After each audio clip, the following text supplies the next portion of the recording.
তাইলে আচ্ছা, বিষয়টা হচ্ছে আজকে কিন্তু দুইটা ছবি নিছি, একটা হচ্ছে যে লিপস্টিক আর একটা হচ্ছে যে এরকম নর্মাল একটা ব্যাকগ্রাউন্ড। কি কি লিখে সার্চ করতেছি এগুলো কিন্তু দেখা লাগবে, কারণ সার্চ রেজাল্টই মেইন। একটা এডিটিং করতে গেলে পরে গুগল থেকে যে ম্যাটেরিয়ালস গুলো ডাউনলোড, এগুলোই কিন্তু মেইন জিনিস। তো এখন বিষয়টা হচ্ছে এই যে এই ছবি, মানে এই ধরনের ছবি আমরা ডাউনলোড করছি কি লিখে, এই যে নেচার বিজি উইথ টেবিলে, বিজি মানে হচ্ছে ব্যাকগ্রাউন্ড। রিপন মিয়া, বলতেছি আমাদের রিপন সাহেব অনেক কাজ পারে, বসেই তো থাকে। বলতেছে আপনার কিছু কাজ দিতে স্যার। কি দিব? কাজ, বসে থাকে, বউ নাই বাচ্চা রিপনের, কাচ্চা নাই, কি করবে একা একা। ওর এর আগে হচ্ছে পডকাস্ট প্রমোশনের কাজ দিতেছিলাম, ও বলে এর আগে পারতো, পরবর্তীতে তো করে নাই।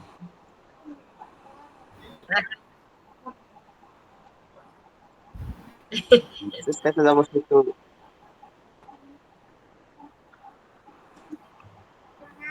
এই জনি, হ্যাঁ, যাই করো না কে, তুমি হচ্ছে ভিডিও রেকর্ড করে ওদের দিয়ে ওদের পাঠাবা। ওই কারণ ভিডিও, ভিডিও রেকর্ড হ্যাঁ ছাড়া ভিডিও তো ওরা হচ্ছে। পরে কোনো কিছু বোঝে না। ভিডিও, ভিডিও ভিডিও দেখে ভিডিও তো হচ্ছে, ভিডিও হচ্ছে। না, ভিডিও দেখে পারছি তো। আমাদের রিপন শিখাতেছে। ওটিজি হচ্ছে যে পেন ড্রাইভ, মানে পেন ড্রাইভ কানেকশনটা ফোনে নেওয়ার জন্য।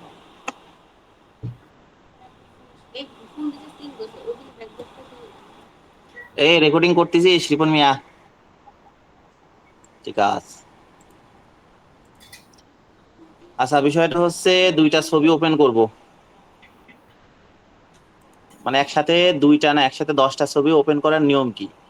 নিয়ম হচ্ছে ওপেনে ক্লিক করলাম, এই যেমন এই যে লিপস্টিকের এই ছবিটা একটা ওপেন করব, আর একটা হচ্ছে এই যে ব্যাকগ্রাউন্ড ডাউনলোড দিলাম সেই ব্যাকগ্রাউন্ডের ছবি ওপেন করব। তাইলে লিপস্টিকের উপরে একটা ক্লিক, আর কিবোর্ড থেকে কন্ট্রোল ধরে নেক্সট কোন একটা ছবির উপর ক্লিক, তাহলে একবারে দুইটা সিলেক্ট হবে। একবারে যদি ওপেন করি তাহলে মোটামুটি একসাথে দুইটাই কিন্তু ওপেন হয়ে গেল, যে এই পাশে একটা, এই পাশে একটা। এইটার বলে হচ্ছে স্ট্যাটাস বার, অর্থাৎ মেনু বারের নিচে অপশন বার, তার নিচে হচ্ছে স্ট্যাটাস বার। এখানে আমি যতগুলা ডকুমেন্ট ওপেন করব বা পেজ নিব সবকিছু এখানে আর কি শো করবে। তো মোটামুটি আজকের ক্লাসটা বেশ ভালোই গুরুত্বপূর্ণ। এতদিন ধরে ইম্পর্টেন্ট ইম্পর্টেন্ট বলে গেছি, কিন্তু আজকে একটু বেশি important. Background remove plus background change.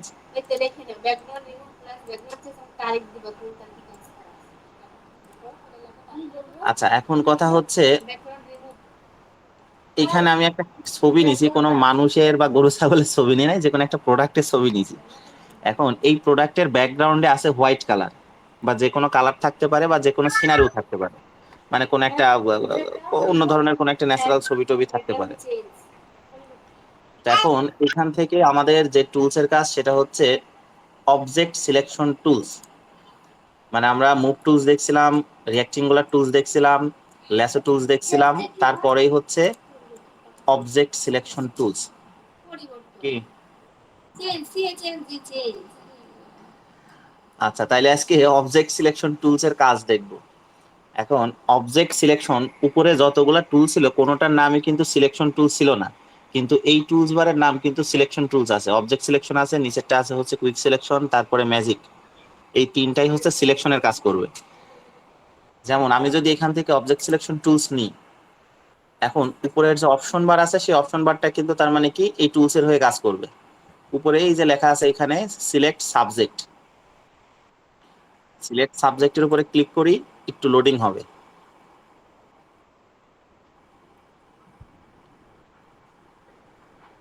একটু না, মেলাখানে কি লোডিং। এই যে লোডিং হওয়ার পরে ছবি কিন্তু অটোমেটিকলি যে সিলেকশন হয়ে গেছে, যে ঝিরঝির করতেছে, দেখা যাচ্ছে ঝিরঝির দেখা যাচ্ছে। দেখা যাচ্ছে। হ্যাঁ, যেহেতু এখন সিলেকশন হয়ে গেছে, সিলেকশন হওয়ার পরে এই জিনিসটাকে আমরা যেখানে সেখানে নিয়ে নিতে পারবো। তো ব্যাকগ্রাউন্ড রিমুভ বা ব্যাকগ্রাউন্ড চেঞ্জের আজকে প্রোডাক্টের ছবি নিছি, মানে হচ্ছে বেসিক। যখন কোনো একটা হচ্ছে ক্যারেক্টারের ছবি নেবো, যেমন এই যে বিশেষ করে কিছু কিছু ছবি আছে যে চুলগুলো বাতাসে ওড়ে, এই ধরনের ছবির ব্যাকগ্রাউন্ড রিমুভ করাটা একটু কষ্ট। তো এগুলো আমরা পরবর্তীতে শিখবো। আগে ব্যাকগ্রাউন্ড রিমুভ কি জিনিস, চেঞ্জ কি জিনিস, একটা প্রোডাক্টকে কিভাবে একটা ব্যাকগ্রাউন্ডের উপর সাজাইতে হয় এই জিনিসগুলো আজকে দেখবো। তো যেহেতু সিলেকশন করা আছে, যে কোনো সিলেকশনকৃত জিনিসকে কপি করতে গেলে কিবোর্ড থেকে কন্ট্রোল সি প্রেস করতে হয়। কন্ট্রোল সি মানে হচ্ছে কপি। লেখে নে ও রেকর্ডিং তো হচ্ছে। তাইলে সিলেকশন হওয়ার পরে যদি আমি এখন কিবোর্ড থেকে কন্ট্রোল সি প্রেস করি, তাইলে কিন্তু আমার এটা কপি হয়ে গেছে অলরেডি। এখন আমি ওই যে আরেকটা ছবি ওপেন করছি, সেই ছবিটা আছে কোথায়, যে স্ট্যাটাস বারের সেকেন্ডে। এখানে ক্লিক করলে এই যে কোন জায়গায় ক্লিক করতেছি এই জিনিসগুলো দেখে নিবি। এই পাশে ছবিটা ছিল, এই পাশে আছে নেক্সট আরেকটা ছবি। তো এইখানে আসার পরে কিবোর্ড থেকে কন্ট্রোল ভি প্রেস করতে হবে। কন্ট্রোল ভি হচ্ছে পেস্ট, মানে ওই যে ওই জায়গা থেকে কপি করছিলাম এখানে এসে পেস্ট করলাম। কন্ট্রোল ভি, কন্ট্রোল ভি সমান পেস্ট, PASTE। কি নিবা? তো এইবার এখানে আসার পর অবশ্যই ছবি জুম আউট করতে হবে। এখন এখানে যে ভুল হয়েছে সেই ভুলটা আগে শুধরাইনি। যেমন লিপস্টিক বেশি বড় হয়ে গেছে, মানে আমাদের সিনারির তুলনায় আমাদের অবজেক্টটা বেশি বড় হয়ে গেছে। এইটার মেইন কারণ হচ্ছে লিপস্টিকের ছবির রেজুলেশন ছিল যথেষ্ট ভালো, আর যেই সিনারির উপরে বসাচ্ছে ওই সিনারির রেজুলেশন হচ্ছে লিপস্টিকের তুলনায় অনেক কম, যার জন্য এখানে এসে বড় হয়ে গেছে। ঠিক এইভাবে যদি উল্টো হয়ে যেত, যে দেখা যাচ্ছে লিপস্টিকের রেজুলেশন অনেক কম বা ব্যাকগ্রাউন্ডের রেজুলেশন অনেক বেশি, তখন কিন্তু লিপস্টিক আরো বেশি ছোট হয়ে যাইতো। তো যেহেতু এখানে বড় ছোটর ব্যাপার স্যাপার, এখন এটা বড় হয়ে গেছে, এখন তো ছোট করা লাগবে। এর জন্য আমরা কিবোর্ড থেকে কন্ট্রোল টি প্রেস করব। কন্ট্রোল টি তে হচ্ছে free transform tools. Free transform tools কোনটা, এই যে নাম বানান কিরকম, এই যে এখানে আমি এই যে মাউস ধরে রাখছি, এখানে যে দেখা যাচ্ছে ফ্রি ট্রান্সফর্ম, কন্ট্রোল টি। মানে আমরা যদি মনে করি যে কিবোর্ড থেকে কাজ করবো তাহলে কন্ট্রোল টি, আর যদি মনে করি না আমরা এই ফটোশপ থেকেই কাজ করি এদিক থেকেই, তাহলে এই যে উপরের মেনু বার থেকে এডিট, এডিট থেকে এই যে কন্ট্রোল টি। আবার এই যে একটু আগে যা যা বললাম, এই যে কপি পেস্টের যেটা, এই যে যেমন এই যে এখানে আছে যে copy, control C, paste control V, তারপরে যে কাট কন্ট্রোল এক্স, এই যে কিছু কিছু কিবোর্ডের কমান্ড আছে, এগুলো আমরা কিবোর্ড থেকে করবো না।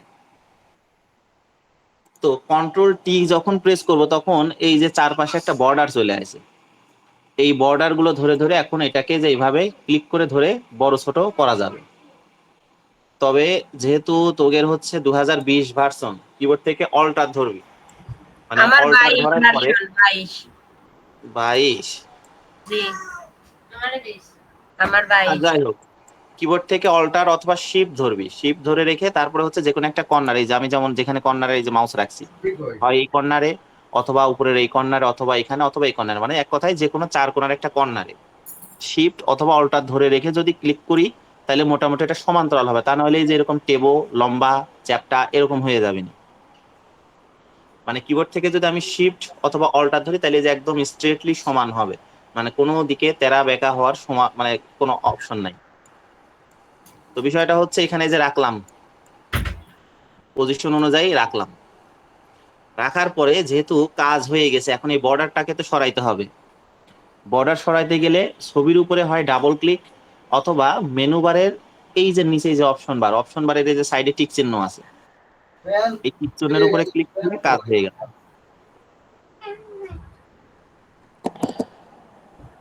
এখন বিষয়টা হচ্ছে এই যে মডেলটা বা এই যে একটা প্রোডাক্ট এখানে যে নিয়ে আসলাম, এর পিছনে সিনারি ব্লার হইলে জিনিসটা দেখতে সুন্দর লাগে।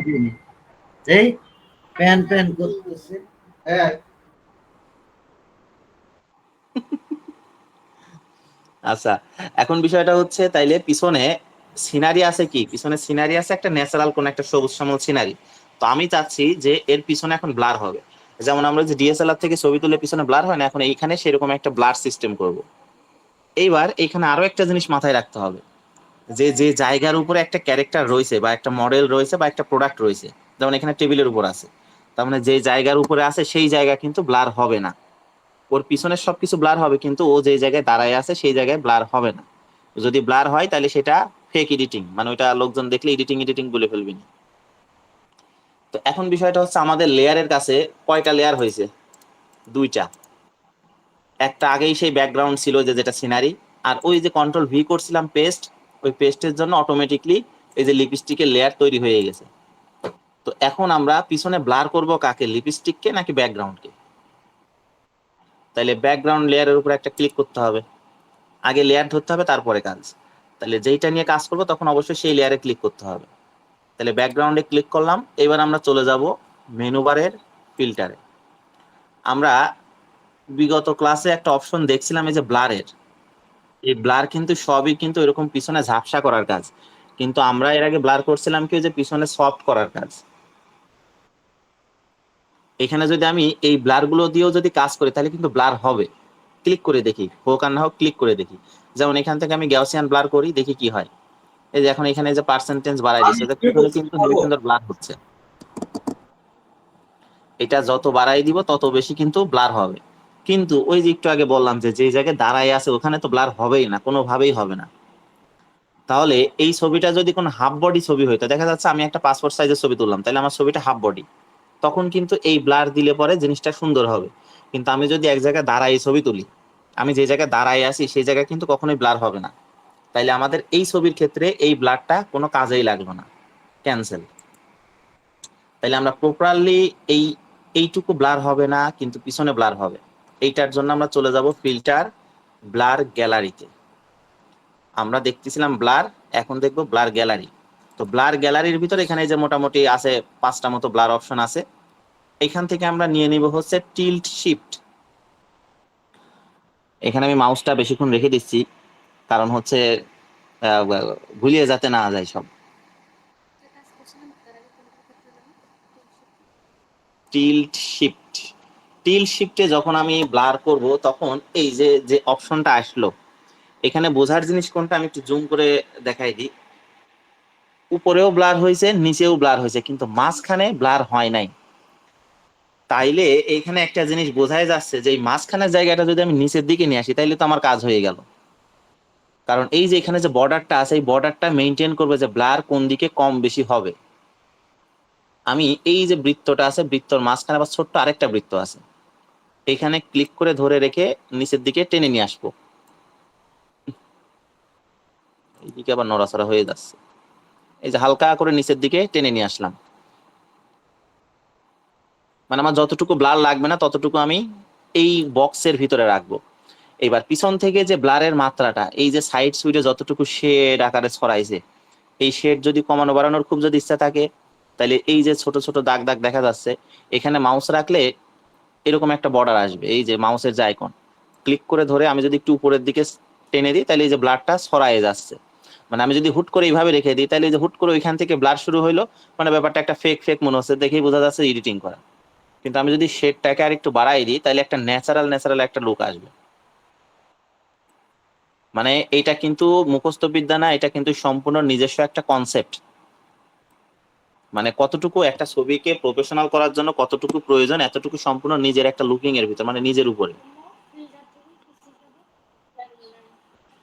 এদিকে কিন্তু কাজ হয়ে গেছে। এখন যদি আমি যদি মনে করি না পিছনে ব্লাডটা বেশি হয়ে গেছে, কমাবো, এই যে ডান দিকে অপশন চলে আসে, প্রচুর অপশন আছে, এগুলো থেকে ভয় পাওয়ার কিছু নাই। যা ফাংশন সব একই জিনিস।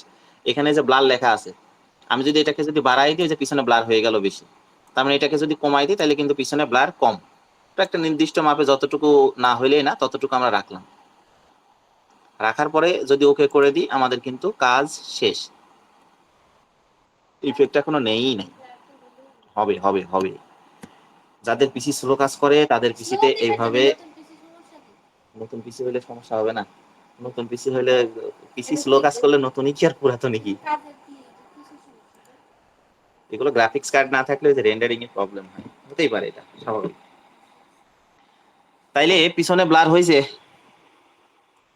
এই যে আমরা বিভিন্ন ওয়েবসাইটে যে প্রোডাক্টের ছবি দেখে নাই, যে অ্যামাজন, ইটসি বা বিভিন্ন যে অনলাইন যে শপিং যে মার্কেট প্লেস গুলো থাকে, ওইখানে কিন্তু প্রোডাক্টের ছবিটাকে কিন্তু এইভাবে এডিটিং করে আপলোড করা হয়। মানে আমি যদি কোনো একটা প্রোডাক্টকে যদি সেল করি অনলাইনে, তখন কিন্তু একটা ছবি ওই যেমন তেমন যেখান থেকে সেখান থেকে ছবি তুলে যদি পোস্ট করি, ওইটা কিন্তু লোকজন কিন্তু দেখবে না। কিন্তু এইভাবে যদি সুন্দর করে কাটিং ফিটিং করে পিছনে একটা সিনারি দিয়ে সুন্দর করে সাজায় যদি পোস্ট করি তাহলে কিন্তু লোকজন ওটা দেখবে। এখন এইখানে কাজ করলাম একটা লিপস্টিক দিয়ে। আমি যদি এখানে কোনো একটা মডেল যদি নিয়ে আসি, এখন গুগলে যাই কোনো একটা মেয়ের ছবি ডাউনলোড দিই, এখানে সার্চ করলাম হচ্ছে গার্ল ইমেজ লেখা যাবে না, হেয়ার গালি লিখি।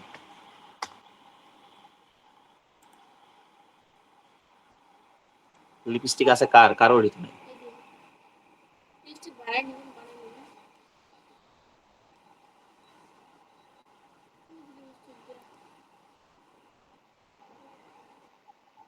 না, ও বডি দেখা যাচ্ছে না। সিলেকশন সিলেকশন করার পর আমাদের মানে বিষয়টা এমন হবে যে আমি যখন ওইখানে একটা ক্যারেক্টারের ছবি রাখবো যাতে দূর থেকে লোকজন বুঝতে পারে যে এই মডেল হচ্ছে লিপস্টিকের অ্যাডভার্টাইজমেন্ট করতেছে, এরকম যাতে বোঝা যায়। লিপস্টিক মডেলটা দিলেই তো হয়। গুগলের তো আবার মাথাটা ঠিক থাকে না, কি লিখে সার্চ করবে না, গুগল দিয়ে দিবেন অন্যান্য আধ্যাত্মিক সব ছবি। আর দেবো না, কারো কোনো সমস্যা, লিপস্টিক আলা ছবি দেবো না। আচ্ছা এখানে ওই ক্যারেক্টারটা গেল কই, একটু আগে দেখলাম না, একটা যে ছোট পিচ্চি একটা বেবি দেখলাম না। হ্যাঁ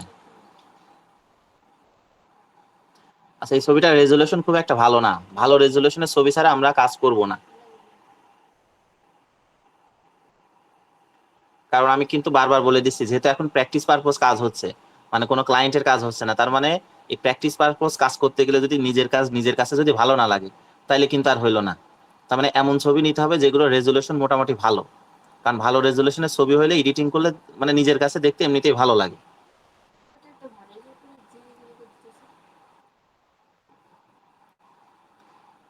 ছবি খুঁজতেছি না কি খুঁজতে, এটা না, এটা সাইড কেটে গেছে, এটা নেওয়া যায়।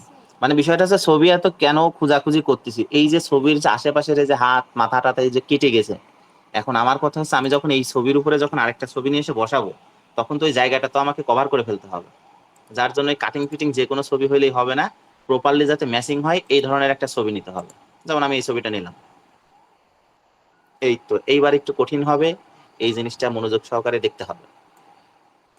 যেমন আমি এখন গুগল থেকে যে ছবিটা ডাউনলোড দিছি, এই ছবিটা ফটোশপে ওপেন হবে না, কারণ হচ্ছে এখানে লেখা রয়েছে সেভ অ্যাজ টাইপ এভিআইএফ ফাইল, অর্থাৎ এই ছবিটা জেপিজে ভার্সনে নাই। তো এই ছবি যদি ওপেন না হয়, এক্ষেত্রে করণীয় হচ্ছে গুগল, এখানে সার্চ করলাম এভিআইএফ টু জেপিইজে, বিভিন্ন কনভার্টারের ওয়েবসাইট পাওয়া যাবে।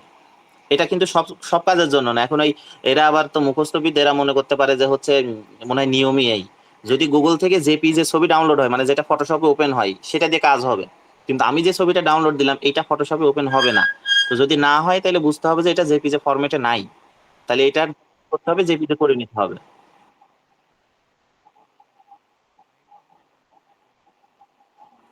আচ্ছা ফাইল তো এর আগে আমি বলছিলাম, যেমন আমরা হচ্ছে এই যে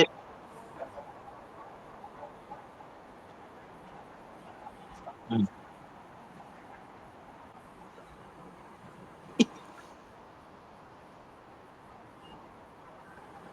আচ্ছা বিষয়টা হচ্ছে আমি আবার একটু ব্যাকে যাই এক্সপ্লেন করে আসি।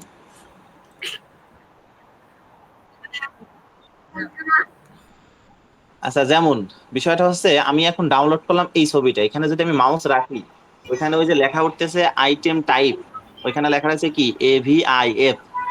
এইবার আমি যদি কোনো ন্যাচারাল কোনো একটা ছবির কাছে মাউস রাখি, যেমন আমি এখানে যে লিপস্টিকের উপরে মাউস রাখলাম, এইখানে আইটেম টাইপের ঘরে কি লেখা রয়েছে, জেপিজে ফাইল। এই জেপিজে ফাইল বা পিএনজি ফাইল এরা হচ্ছে ফটোশপে ওপেন যোগ্য, মানে এরা ফটোশপে ওপেন হবে। আর আদার্স যত ফাইলই হোক না কেন, ওএফপি ফাইল হতে পারে একটা, এভিআইএফ ফাইল হতে পারে একটা, টিট ফাইল হতে পারে একটা, এই ধরনের আধ্যাত্মিক কিছু ফাইল আছে যে ফাইলগুলো ফটোশপে ওপেনই হবে না। তো যদি ফটোশপে ওপেন না হয় তাহলে এগুলোকে কি করা লাগবে, ওই ফাইল থেকে কনভার্ট করে জেপিজি করা লাগবে। তাহলে আমরা যে ফাইলটা ডাউনলোড করছি এটা হচ্ছে এভিআইএফ ফাইল, তাহলে এইটাকে কনভার্ট করার জন্য আমরা এই যে গুগলের হেল্প নিচ্ছি। এখানে যে লিখলাম এভিআইএফ টু জেপিজে, তার মানে এভিআইএফ থেকে জেপিজে করার জন্য যা যা প্রয়োজন এখানে যে সব দিয়ে দিয়েছে, যে কোনো একটা সাইটে গেলেই হবে। যেমন আমি প্রথম যে সাইট আছে এটাতেই গেলাম, এখানে যে বলতেছে সিলেক্ট ফাইল, মানে আমি যে ছবিটা জেপিজে করবো এটা আপলোড চাচ্ছে আর কি, তাহলে এখানে ক্লিক করলাম। এখন যে আমার ওই ছবিটা চাচ্ছে, ছবির নাম কি ছিল তাই তো ভুলে গেছি। হ্যাঁ হ্যাঁ, এইটা। তাহলে এর উপরে ডাবল ক্লিক করলাম, এই যে এখানে কিন্তু লেখা রয়েছে কনভার্ট টু এই যে জেপিজে। তাহলে আমরা এই পাশে যে কনভার্ট লেখা আছে, আমি যদি কনভার্টে ক্লিক করি অটোমেটিকলি কিন্তু এটা জেপিজে হয়ে যাবে। এই যে জেপিজে হয়ে গেছে। এখান থেকে এখন ডাউনলোড করলে এই ছবিটা এখন ফটোশপে ওপেন হবে। এই যে আমি যদি এখন ফটোশপে যাই, ফাইল থেকে ওপেন, প্রবলেম থেকে শুরু করি। যেমন এই ছবিটা, এটা কিন্তু আগের ছবি, এই যে এভিআইএফ। আমি যদি এই ছবিটার উপর ডাবল ক্লিক করি, এই যে ওপেন হইলো না কিন্তু। কিন্তু ওই যে যেই ছবিটা আমি জেপিজে করলাম, এবার ওই ছবির কাছে যদি যাই, ওটা গেল কই?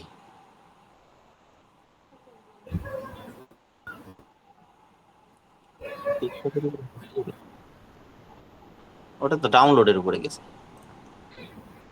পিসি তো আবার ডাউনলোড থেকে পাওয়া মুশকিল।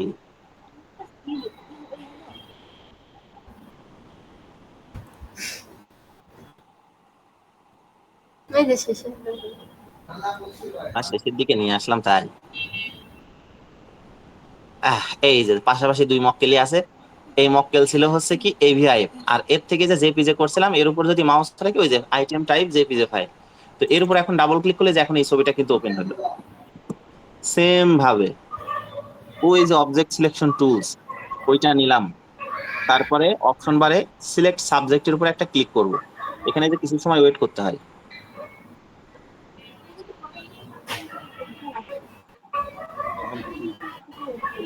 উইন্ডোজ সি যে লাল বাতিটা লেগেছে, যার জন্য একটু স্লো হয়ে গেছে। এগুলো করা যায়, অনেক কিছু ডিলিট করা। আচ্ছা, ছবি সিলেকশন হয়েছে, কিন্তু আমার কাছে মনে হচ্ছে যে এই জায়গাটা সিলেকশনের বাইরে চলে গেছে। মানে এই যে চুলের এই জায়গাটা সিলেকশনের বাইরে চলে গেছে। যদি মনে হয় যে আমার যতটুকু প্রয়োজন তার থেকে একটু বেশি বেশি হয়ে যাচ্ছে, তখন আমরা আবার হেল্প নিব কার? এই অবজেক্ট সিলেকশন টুলস এর নিচে আরেকটা টুলস আছে, কুইক সিলেকশন টুলস এর। মানে বিষয়টা হচ্ছে, আমার যতটুকু সিলেকশন লাগবে ততটুকু সিলেকশন আমার হয়ে গেছে, কিন্তু এই জায়গাটা সিলেকশন আমার প্রয়োজন, কিন্তু ফটোশপ আমাকে বোঝাচ্ছে যে না, এটুকু সিলেকশন না হলেও সমস্যা নাই, কিন্তু আমার প্রয়োজন। সেক্ষেত্রে আমি কি করব? কুইক সিলেকশন টুলস নিব, মানে অবজেক্ট সিলেকশনের নিচের টুলস কুইক সিলেকশন। এইটা নিয়ে এই জায়গার উপর যখন একটা ক্লিক করে দিব, তখন এই জায়গাটা যে এখন কিন্তু সিলেকশনের ভিতরে পড়ে গেছে, যে এখানে কিন্তু আর ঝিরঝির করতেছে না। তার মানে টোটালি আমাদের ছবিটা কিন্তু এখন আমাদের আয়ত্তের ভিতরে। এখন এখান থেকে সেম ভাবে কন্ট্রোল সি দিয়ে কপি, এখানে এসে ভি পেস্ট।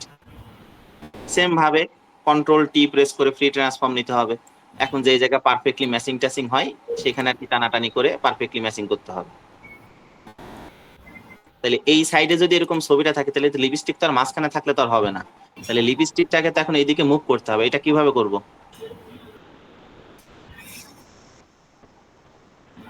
তাহলে মুভ টুলস নিলাম, মুভ টুলস নিয়ে লিপস্টিকের উপর ক্লিক করে ধরে যে পাশে মুভ করে দিলাম। তাইলে এই ছবিটা কি বোঝাচ্ছে? এই মেয়েটা লিপস্টিকের অ্যাডভার্টাইজমেন্ট করতেছে। আরে সেটা অ্যাডভান্স, সেটা পরে দেখবো না, এই পর্যন্তই যাইতে গেলে মাথাটা তো ঘুরে যাবে নি। থাক, ভাইসেই থাকবি। উড়ন্ত লিপস্টিক। এবার ভাসতেছে। ঠিক আছে। নিচে শ্যাডো কিভাবে দিতে হবে, অ্যাডজাস্টমেন্ট কিভাবে করতে হবে, রিফ্লেক্ট কিভাবে করতে হবে, এগুলো পরের জিনিস। আগে একটা ছবির ব্যাকগ্রাউন্ড রিমুভ কিভাবে করে, সেই রিমুভ থেকে শুরু করে একটা ছবির ব্যাকগ্রাউন্ড চেঞ্জ কিভাবে করে, এই বেসিক ধারণাগুলো আগে নিব। তারপরে হচ্ছে অ্যাডজাস্টমেন্ট। ও পারে যে বেশি বেশি। দেখালে হবে। এইবার এই জায়গায় আমাদের দুই রকমের কাজ। আমি যে জিনিসটা এখন বানাইলাম, এটা হচ্ছে একটা জেপিজে ফাইলে সেভ হবে। কন্ট্রোল শিফট এস, এখান থেকে নিয়ে নিলাম হচ্ছে ডেস্কটপ। আচ্ছা, আগে পিএসডি ফাইল কি জিনিস দেখাই দিই। আমি এখানে লিখে দিলাম এডিটিং। আচ্ছা, এর আগে আমরা জেপিজি পিএনজি ফাইলে সেভ দিছিলাম না?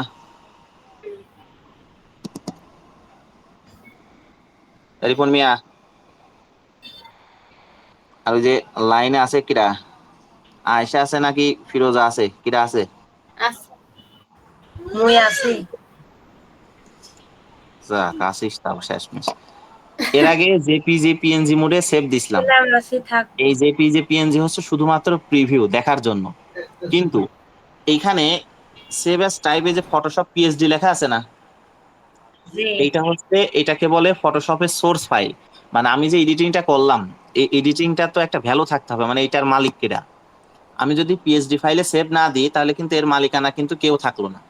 তার মানে আমি যদি এখন পিএসডি তে সেভ দিই, যেমন এখানে যে সেভ দিলাম, ওকে, মানে এটা কিন্তু জেপিজি বা পিএনজি না, এটা কিন্তু পিএসডি, এটাকে বলা হয় সোর্স ফাইল। এখন আমি যদি ফটোশপ যদি কেটেও দিই, এই যে ফটোশপ কেটে দিলাম, এখন আমি যেটা এডিটিং করতেছিলাম সেটা গেল কই?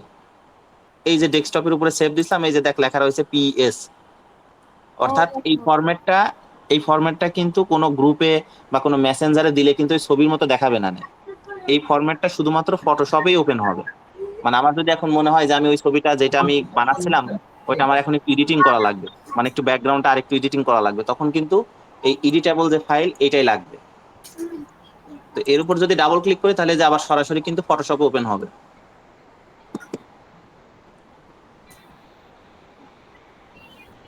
না, কিছু তো দেখতেছি আসলে হচ্ছিল। এই যে যেই জায়গা থেকে কাটছিলাম সেই জায়গা থেকেই কিন্তু আবার ওপেন হয়েছে। কিন্তু আমি যদি এখান থেকে এখন কন্ট্রোল শিফট এস প্রেস করে যদি জেপিজে ফাইলে সেভ দিই, জেপিজে তো এখানে নাই, ফাইল এক্সপোর্ট,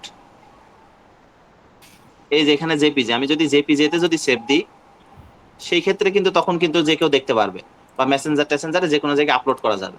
এই যে জেপিজি ফাইলে সেভ দিছে, এটা এখন এই যে ডাবল ক্লিক করে এমনিতেই দেখা যাচ্ছে। বোঝা গেল ব্যাপারটা? Thank you. এই ওষুধটা দাও তো। আর এই ছবিরই যদি আমি যদি পিএনজি ফরম্যাট করতাম, পিএনজি এখানে হবে না, কারণ এর পিছনে কি আছে, সিনারি আছে। যার পিছনে কিছুই নাই, মানে পিছনে একদম ট্রান্সপারেন্ট থাকবে, তখন হচ্ছে একটা ছবিকে পিএনজি ফরম্যাটে সেভ দেওয়া যায়। ন্যাচারালি আমি এখানে ওই লিপস্টিকের ছবিটা আবার ওপেন করতেছি।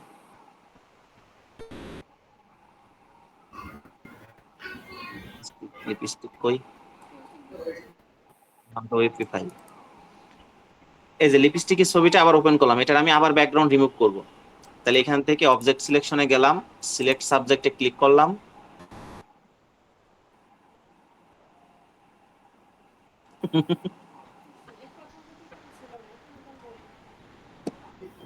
আচ্ছা এই যে সিলেকশনটা হইলো, সিলেকশন হওয়ার পরে আমরা বিগত ক্লাসগুলোতে এই যে মাস্কিং দেখছিলাম না, অ্যাড এ মাস্ক, এই যে লেয়ারের নিচেই যদি সিলেকশন করার পরে যদি আমি অ্যাড এ মাস্কের উপরে একটা ক্লিক করি, এখন এই ছবির পিছনে এই যে সব ব্ল্যাঙ্ক হয়ে গেল, মানে ছবির পিছনে কিছুই নাই। এই সেম এই অবস্থাতে যদি আমি সেভ দিই, অর্থাৎ এখান থেকে যদি এখন সেভ দিই, তখন কিন্তু ফরম্যাট জেপিজি থেকে পিএনজি করে নিতে হবে। এই যে পিএনজি করলাম, এখন এই যে পিছনে কিন্তু কিছুই নাই।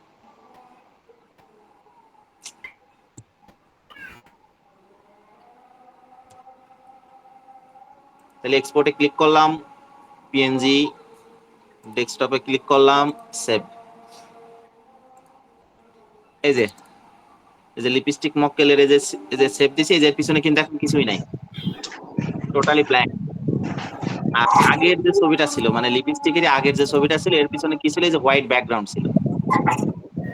তার মানে যার পিছনে কিছু থাকবে না সেটা হচ্ছে পিএনজি, যার পিছনে কিছু থাকবে সেটা হচ্ছে জেপিজে।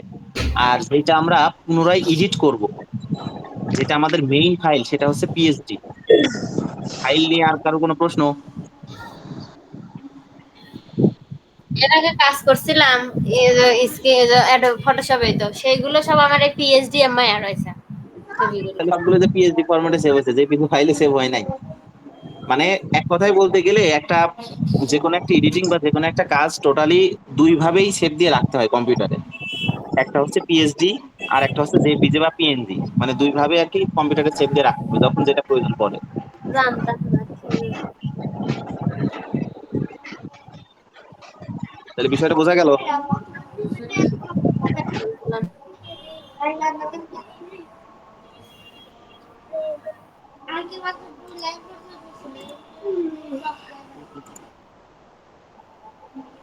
কি ইমেজিন বুঝে লয় যে পিজি বুঝিস এই ছবি একটু।